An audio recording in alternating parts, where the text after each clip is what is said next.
Hey everyone, it's Carla C, and I'm going to tell you everything I remember since I was a kid and how my story began and why I am so passionate about promoting organ donations.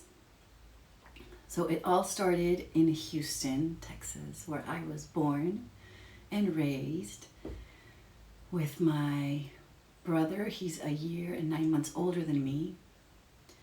My mom and my dad. There was also my nanny. We had a nanny.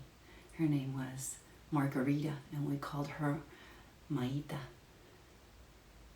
She was the kindest person that I have ever met. She's not here anymore, but it was a blessing to have her in our life. And we had a lot of German Shepherds.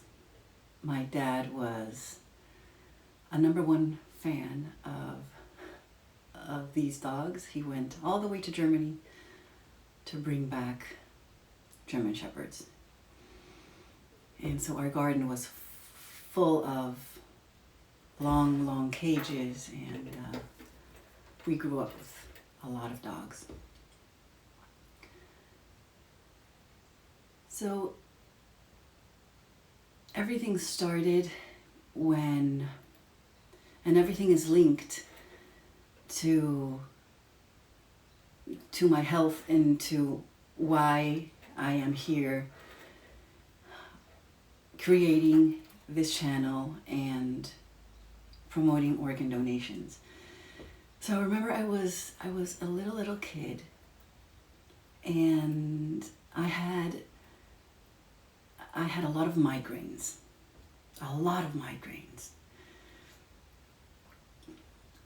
And it was strange that somebody so young had these really hard, difficult times with these headaches. I would be sent from school home because I just couldn't bear with the pain. And then I also had urinary infections. So it was, it had nothing to do one thing with the other. And my dad had migraines, so the doctors thought, okay, maybe there's a hereditary link.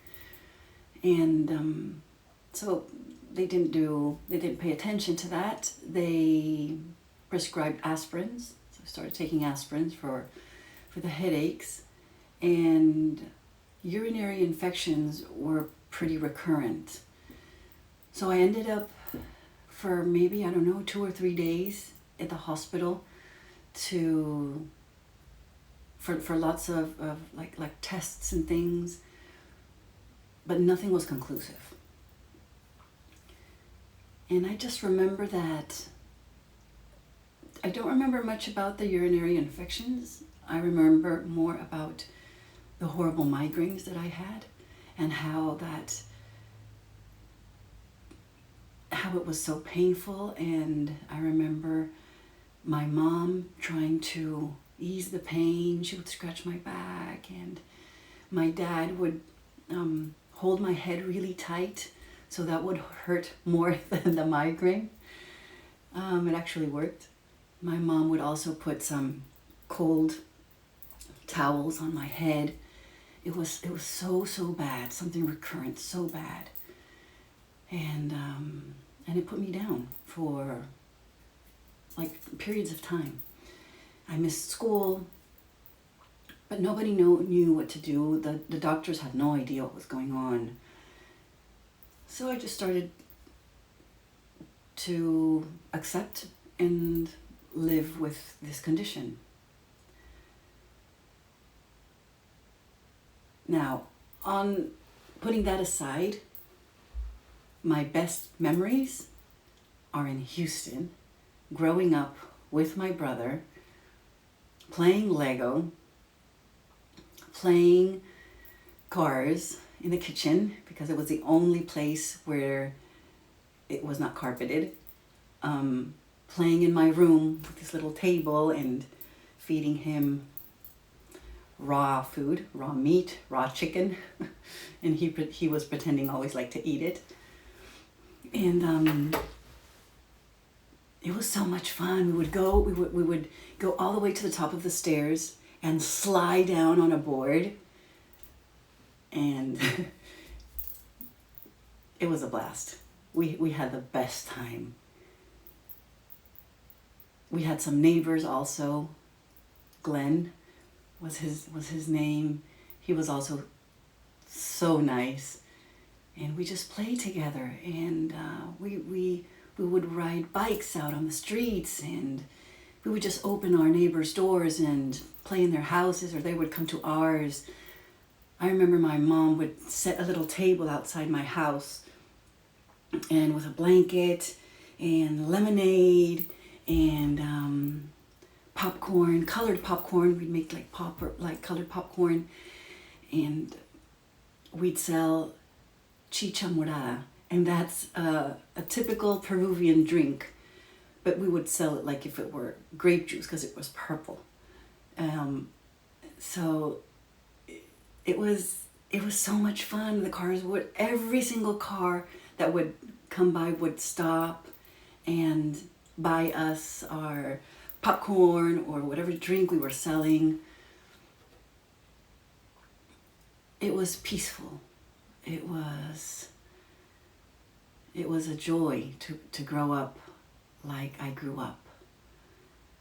And I guess that's why I wanted to come back to the States. I was living in Peru. I've lived in Peru for a long, long time. And I convinced my husband to come back. Things are not quite the same, but that's why I'm back. I'm not in Houston anymore. I am in Seattle, which I absolutely adore. I love Seattle.